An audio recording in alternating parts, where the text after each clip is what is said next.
प्यारे बच्चों, मैं डॉक्टर आशुतोष राय राजकीय जुबली इंटर कॉलेज गोरखपुर से 11वीं हिंदी की कक्षा में आपका स्वागत करता हूं।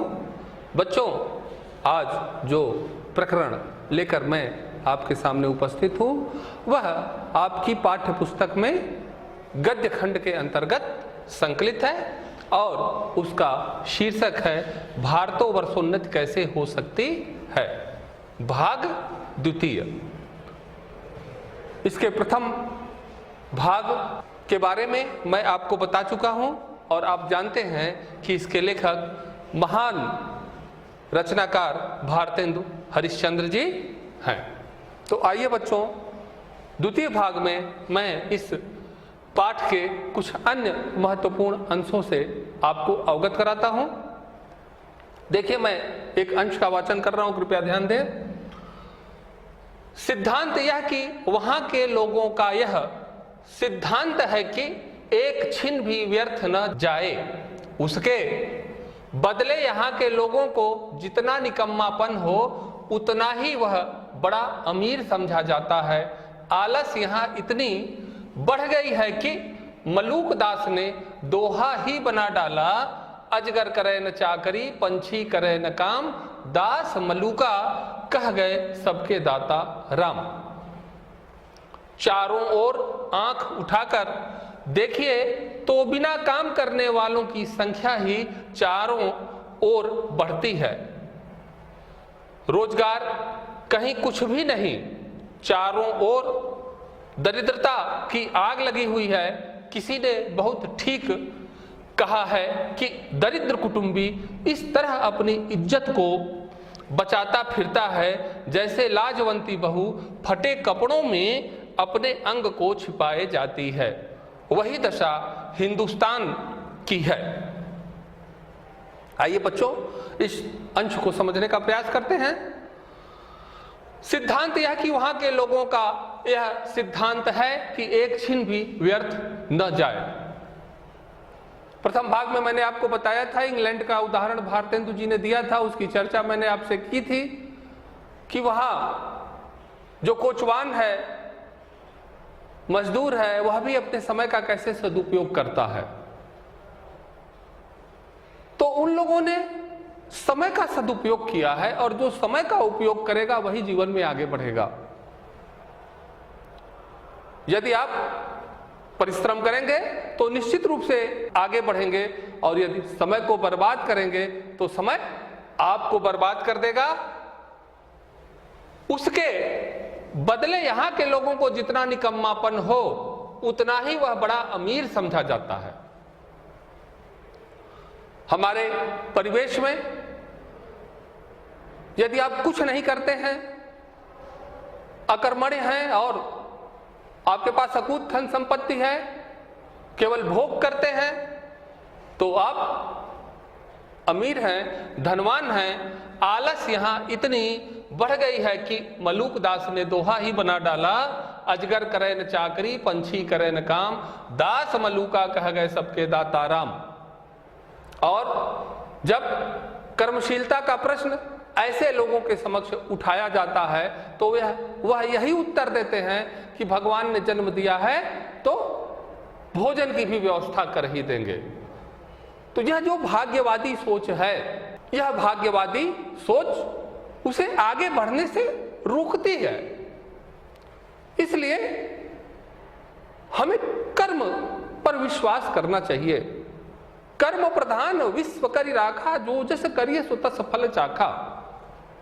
गोस्वामी जी ने भी कर्म की प्रधानता के सिद्धांत का प्रतिपादन किया रामचरितमानस में। आइए बच्चों, तो मलूक दास का यह जो दोहा है, यह दोहा आलसियों के लिए है, अकर्मण्यता के सिद्धांत का प्रतिपादन करता है। इसलिए ऐसी मानसिकता और प्रवृत्तियों से हमें बचना होगा। चारों ओर आंख उठाकर देखिए तो बिना काम करने वालों की संख्या ही चारों ओर बढ़ती है। रोजगार कहीं कुछ भी नहीं।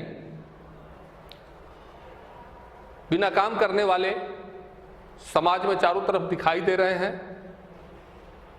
किसी के पास रोजगार नहीं है। खेती न किसान को भिखारी को, न भीख बलि बनिक को बनिज, न चाकर को चाकरी, जीविका विहीन लोग सिद्ध्यमान सोच बस, एक कहे एक सो कहाँ जाई का करी। अकबर के समय के अकाल का वर्णन गोस्वामी जी ने किया है कि उस समय ऐसा अकाल पड़ा था खेती न किसान को, कि किसान अपने खेत में बीज बोने में असमर्थ था, भिखारी को भिक्षा भी नहीं मिल रही थी, व्यापार वाणिज्य ठप्प थे, और आजीविका के विहीन होकर लोग एक दूसरे की ओर देखते थे और पूछते थे कि कहां जाएं और क्या करें। यह जो स्थिति है वह समाज के लिए बड़ी खतरनाक स्थिति है। और उस समय की स्थिति का भारतेंदु जी ने इसी प्रकार से वर्णन किया है कि चारों ओर जो है वह दरिद्रता की आग लगी हुई है, रोजगार नहीं है लोगों के पास, और जब रोजगार नहीं होगा तो जाहिर बात है कि भरण पोषण भी नहीं होगा, पेट भी नहीं भरेगा। आगे देखिए बच्चों, किसी ने बहुत ठीक कहा है कि दरिद्र कुटुंबी इस तरह अपनी इज्जत को बचाता फिरता है जैसे लाजवंती बहू फटे कपड़ों में अपने अंग को छिपाए जाती है।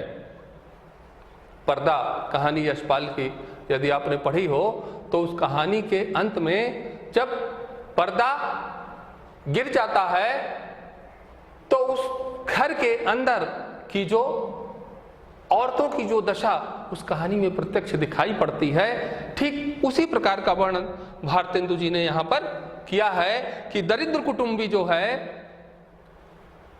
जिस कुटुंब के मालिक के पास धनाभाव होता है, अर्थ नहीं होता है, वह कैसे अपने परिवार और सम्मान को बचाता हुआ फिरता है, उसका वर्णन भारतेंदु जी ने इन पंक्तियों में किया है।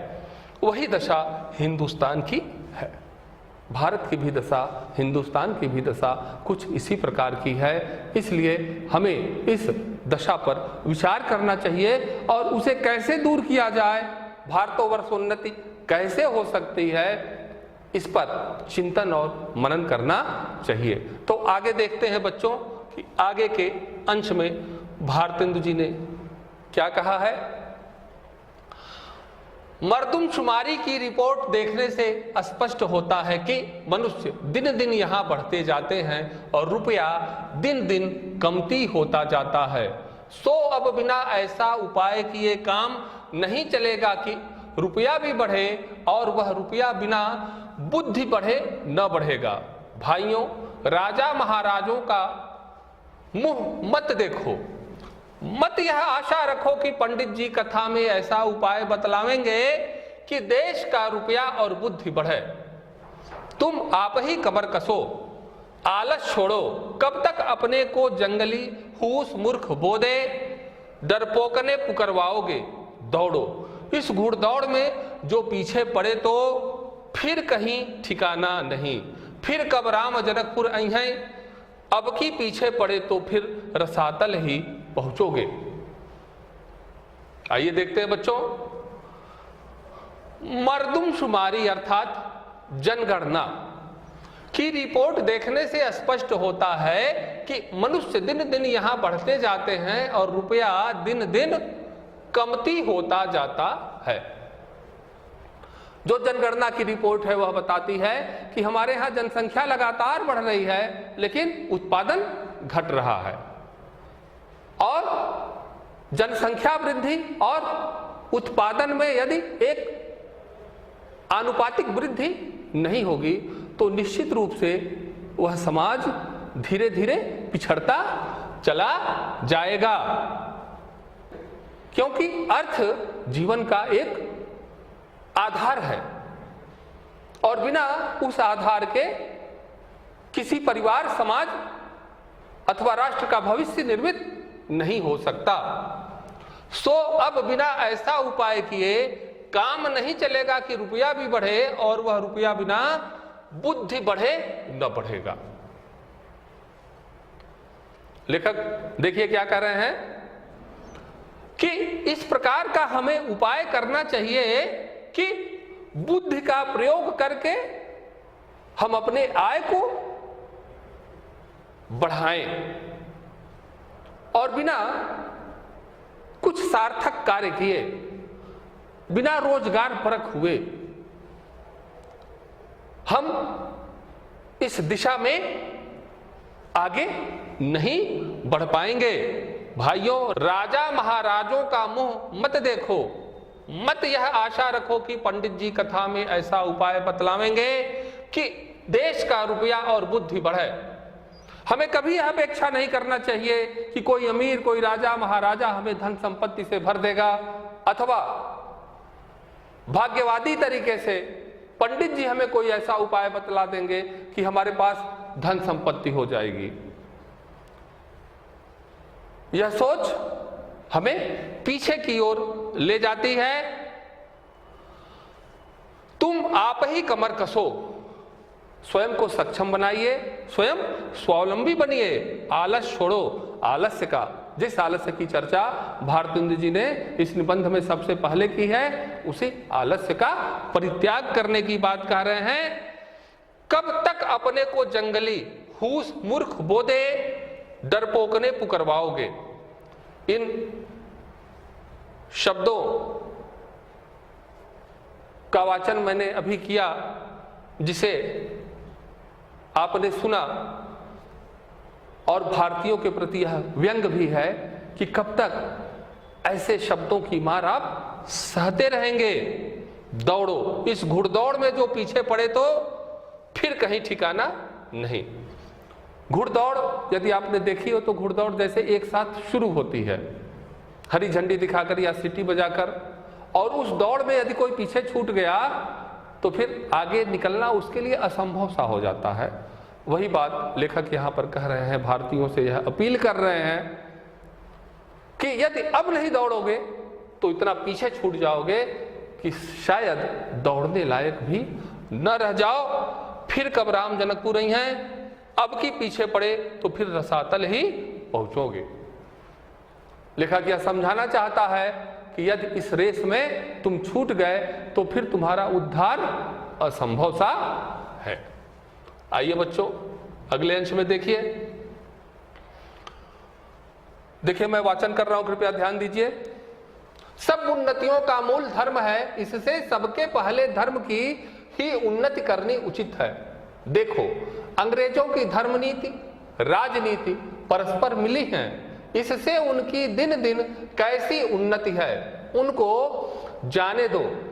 अपने ही यहाँ देखो, तुम्हारे यहाँ धर्म की आड़ में नाना प्रकार की नीति, समाज गठन, वैद्यक आदि भरे हुए हैं। एक मिसाल सुनो।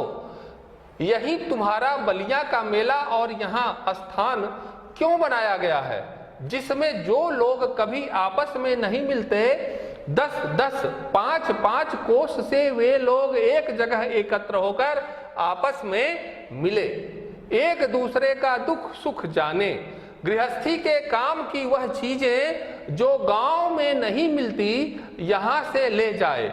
एकादशी का व्रत क्यों रखा है, जिसमें महीने में 2-1 उपवास से शरीर शुद्ध हो जाए। गंगा जी नहाने जाते हैं तो पहले पानी सिर पर चढ़ाकर तब पैर पर डालने का विधान क्यों है, जिसमें तलुए से गर्मी सिर पर चढ़कर विकार न उत्पन्न करे। दिवाली इसी हेतु है कि इसी बहाने साल भर में एक बार तो सफाई हो जाए। होली इसी हेतु है कि बसंत की बिगड़ी हवा स्थान स्थान पर अग्नि जलने से स्वच्छ हो जाए।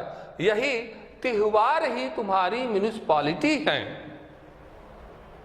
देखिए बच्चों, इस अंश को देखिए। सब उन्नतियों का मूल धर्म है।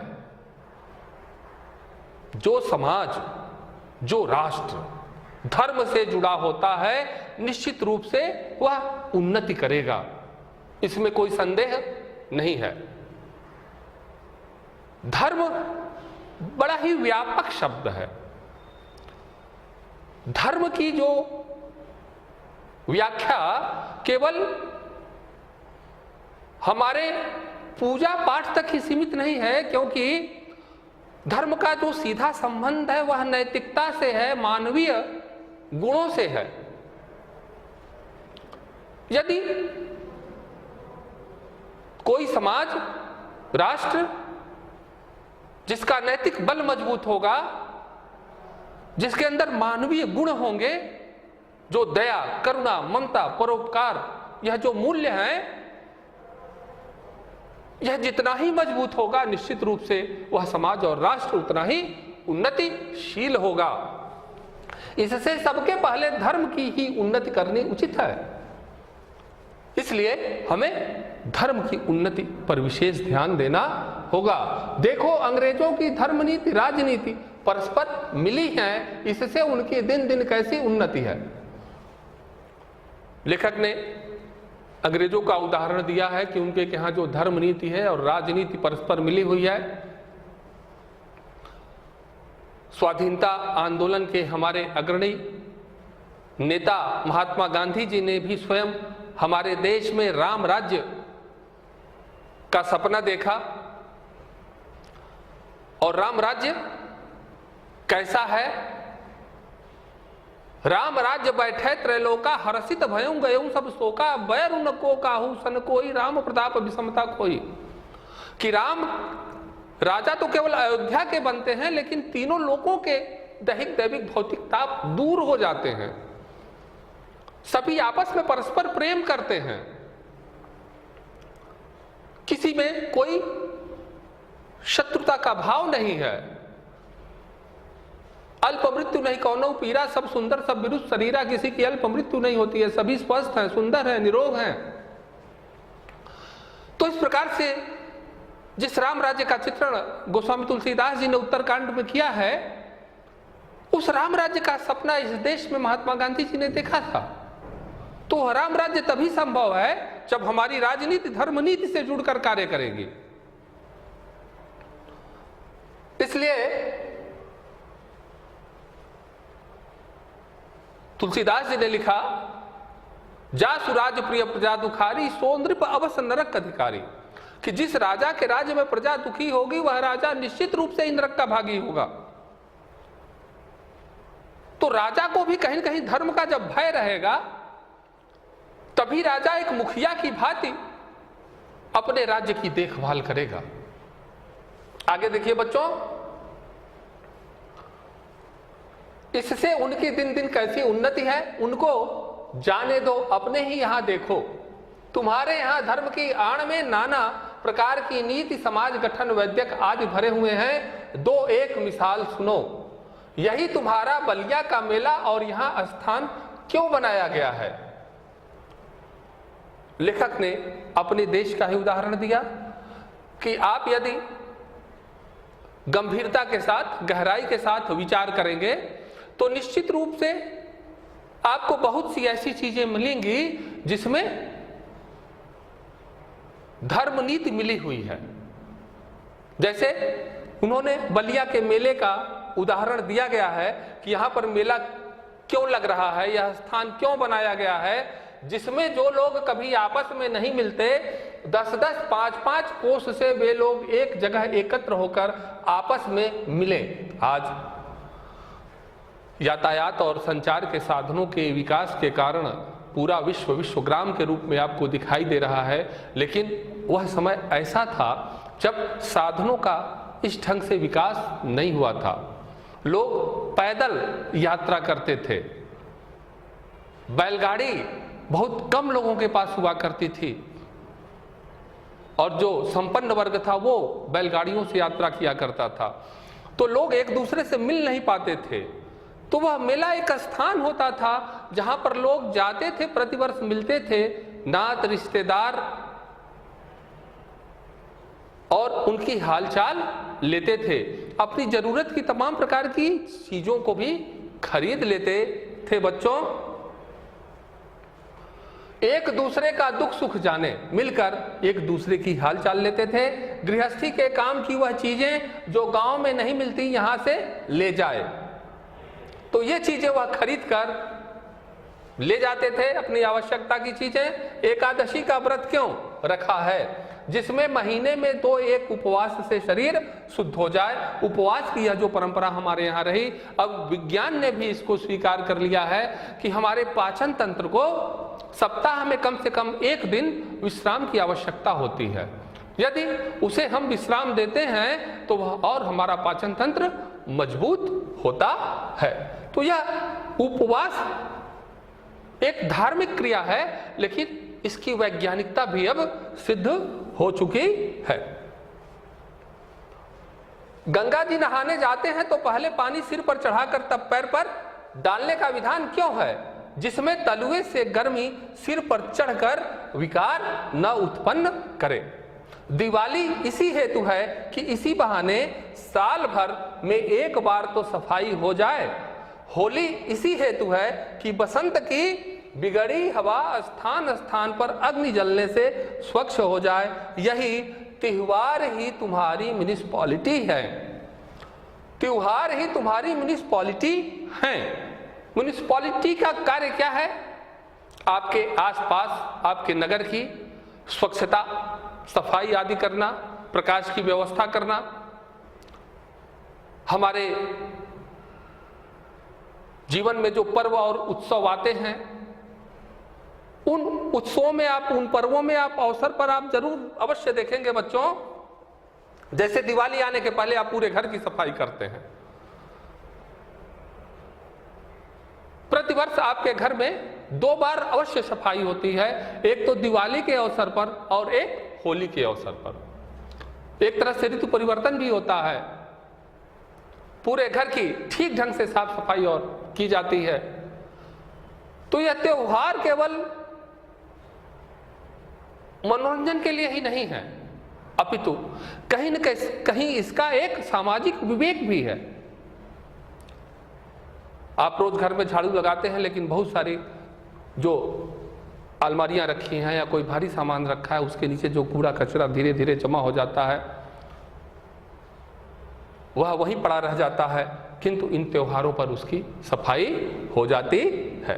तो इस प्रकार से बच्चों, दिवाली, होली जैसे इन त्योहारों की हमारे जो सामाजिक जीवन में एक वैज्ञानिक उपयोगिता भी सिद्ध होती है। आइए बच्चों आगे देखते हैं।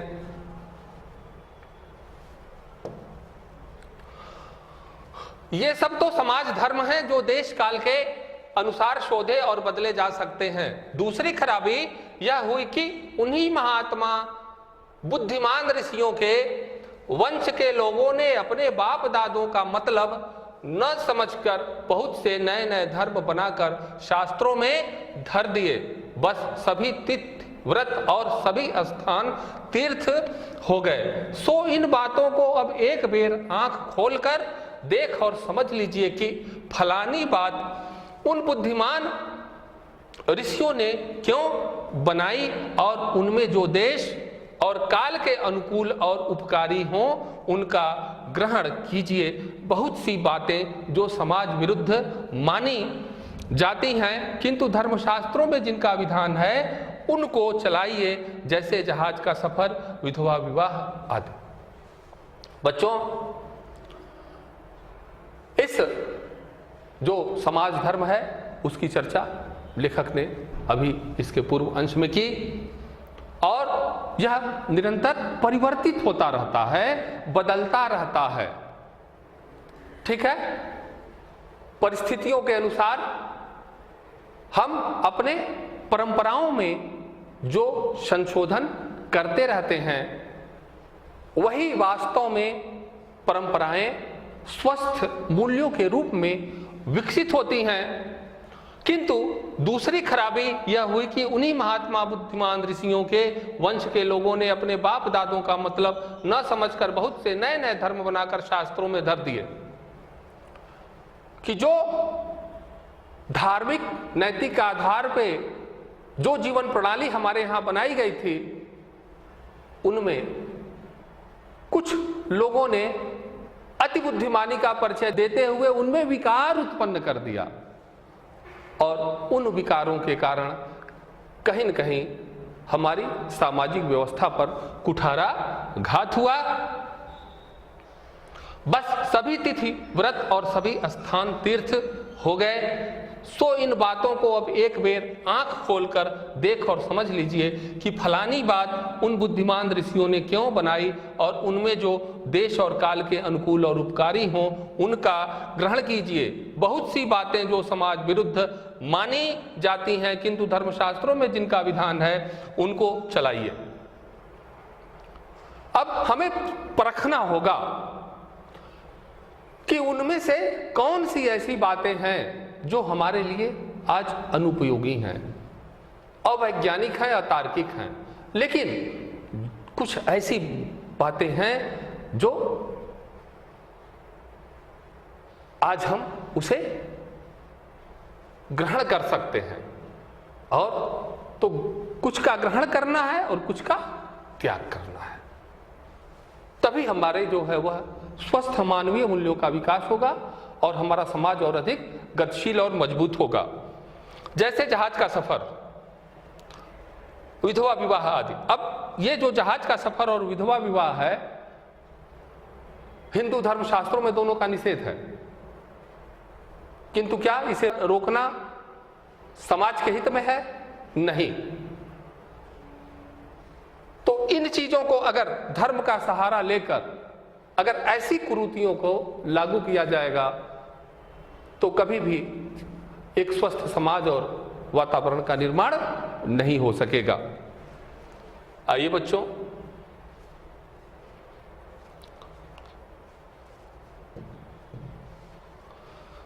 अगला अंतिम अंश देखिए आप। लड़कों को छोटेपन में ही ब्याह करके उनका बल, धीरज, आयुष्य सब मत घटाइए।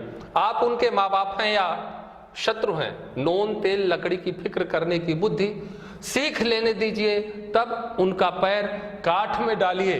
कुलीन प्रथा, बहुविवाह आदि को दूर कीजिए। लड़कियों को भी पढ़ाइए, किंतु इस चाल से नहीं जैसे आजकल पढ़ाई जाती है, जिससे उपकार के बदले बुराई होती है। ऐसी चाल से उनको शिक्षा दीजिए कि वह अपना देश और काल धर्म सीखें। पति की भक्ति कर और लड़कों को सहज में शिक्षा दें। नाना प्रकार के मत के लोग आपस में बैर छोड़ दें।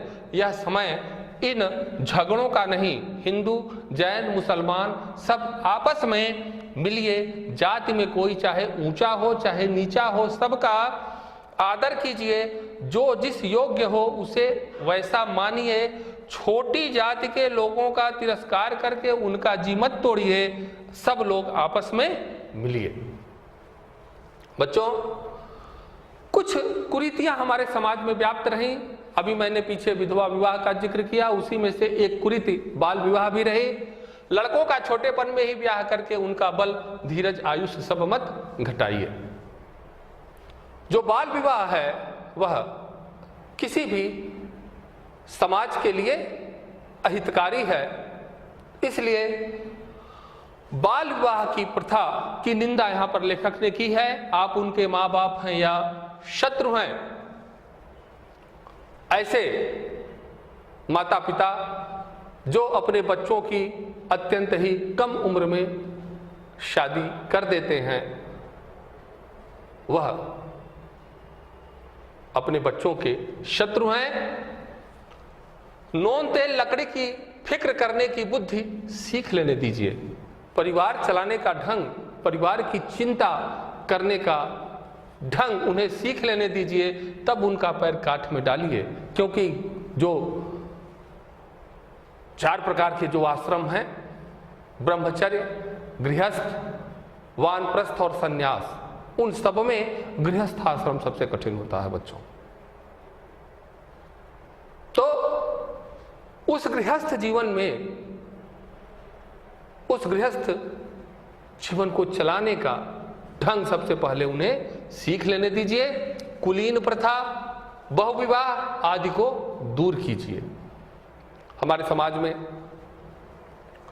संपन्न वर्ग में जो एक ही व्यक्ति कई शादियां करता था बहुविवाह के नाम से, इस प्रथा की भी निंदा, कुलीन प्रथा की भी निंदा लेखक ने यहाँ पर की है। लड़कियों को भी पढ़ाइए, किंतु इस चाल से नहीं जैसे आजकल पढ़ाई जाती है, जिससे उपकार के बदले बुराई होती है।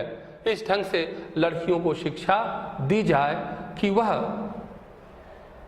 वास्तव में शिक्षित हो सकें। कहा जाता है कि वह एक ही कुल नहीं 2 कुल को तारती हैं, क्योंकि वह जन्म किसी परिवार में लेती हैं और एक निश्चित अवधि के बाद उनका शेष जीवन किसी दूसरे परिवार में बीतता है। आगे आने वाली पीढ़ी जो है वह उन्हीं से शिक्षा प्राप्त करती है। माता ही किसी बच्चे की प्रथम गुरु होती है। तो इसलिए लड़कियों की शिक्षा का बड़ा ही महत्व है। ऐसी चाल से उनको शिक्षा दीजिए कि वह अपना देश और काल धर्म सीखें, पति की भक्ति कर और लड़कों को सहज में शिक्षा दें। नाना प्रकार के मत के लोग आपस में बैर छोड़ दें। यह समय इन झगड़ों का नहीं। जो विभिन्न प्रकार के मतावलंबी इस देश में रहने वाले हैं, उन्हें आपसी शत्रुता छोड़नी होगी, क्योंकि यदि इस समय लड़ने बैठ गए तो हम विकास की दौड़ में बहुत पीछे छूट जाएंगे। हिंदू, जैन, मुसलमान सब आपस में मिलिए। जाति में कोई चाहे ऊंचा हो चाहे नीचा हो, सबका आदर कीजिए। ऊंचे कुल का जन्मिया जो करनी ऊंच न होए। यदि करनी ऊंची नहीं है तो केवल ऊंचे कुल में जन्म लेने का भी कोई तात्पर्य और मतलब नहीं रह जाता है। तो इसलिए यहां पर जो जाति, धर्म आदि की जो दीवारें हैं, अमीरी गरीबी की जो दीवार है, उन सभी दीवारों को गिराकर लेखक ने सामाजिक एकता की बात की है। और निश्चित रूप से यदि सामाजिक समन्वय रहेगा तो वह समाज ज़्यादा उन्नति करेगा। जो जिस योग्य हो उसे वैसा मानिए, सबको सम्मान दीजिए उसकी योग्यता के अनुसार। छोटी जाति के लोगों का तिरस्कार करके उनका जी मत तोड़िए। जो छुआछूत की भावना उस समय व्याप्त थी, उसकी भी निंदा भारतेंदु जी ने की है। और हमें समाज के प्रत्येक व्यक्ति से प्रेम स्थापित करना होगा। सब लोग आपस में मिलिए, सभी लोग आपस में मिलें और प्रेमपूर्ण ढंग से रहें। यही लेखक की मंशा है। आगे बच्चों थोड़ी सी चर्चा मैं लेखक के जो निबंध शैली है, उन्होंने इस लेख में विचारात्मक, आलोचनात्मक मुख्य रूप से इन दो शैलियों का प्रयोग किया है। साथ ही साथ वर्णनात्मक और गवेषणात्मक शैलियां भी इस निबंध में प्रयुक्त हुई हैं। भाषा आपने देखा कि खड़ी हिंदी बोली है इस निबंध में, और भारतेंदु जी ने ही खड़ी बोली गद्य का आविर्भाव गद्य में किया। निज भाषा उन्नति है सब उन्नति को मूल, बिन निज भाषा ज्ञान के मिटत नहीं को शूल। कहकर भारतेंदु जी ने यह बताया कि जो हमारे मन की भाषा है, जो हमारे चिंतन की भाषा है, जब तक उस भाषा में हमें ज्ञान प्राप्ति नहीं होगी तब तक हमारे हृदय का अंधकार दूर नहीं हो सकता। बच्चों, और आप यदि मनोयोग से, परिश्रम से इस पाठ को पढ़ेंगे तो परीक्षा में उत्तम अंक भी अर्जित करेंगे। इन्हीं शब्दों के साथ मैं अपनी वाणी को विराम देता हूं। बहुत बहुत धन्यवाद बच्चों।